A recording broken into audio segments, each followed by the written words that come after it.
กฐินวันนี้คนหลายนะมันคือภาพบรรยากาศงานบุญกฐินยังเพิ่มเพลงนี่คนหลายนะนี่คือภาพบรรยากาศในงานนี่ก็คือกองกฐินเพื่อนนะกองกฐิน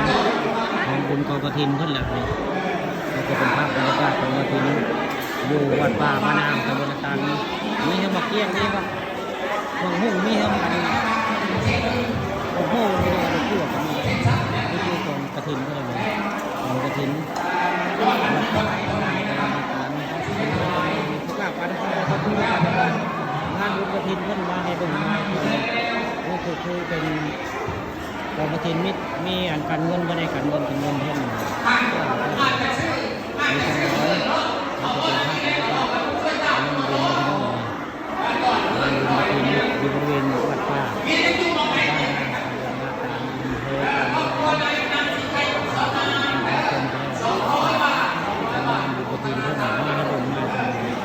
ก็คือสุภาพงานบุญกฐินบุญกฐินวัดป่านี่คนหลายได้คนหลายนะ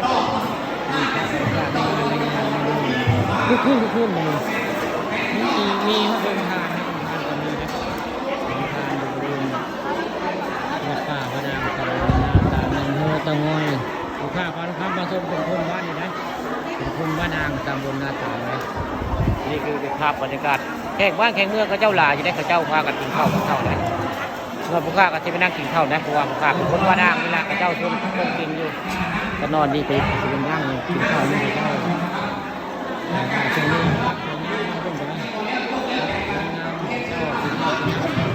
งานบุญกฐินวัดป่าบ้านนางตำบลนาตาลอำเภอตะงอยนะบรรยากาศงานบุญกฐินบ้านนางตำบลนาตาลงานบุญกฐินวัดเนี่ยพ่อเพลงนะเป็นเจ้าวัดวัดที่เนี่ยพ่อเพลงนะเจ้าวัด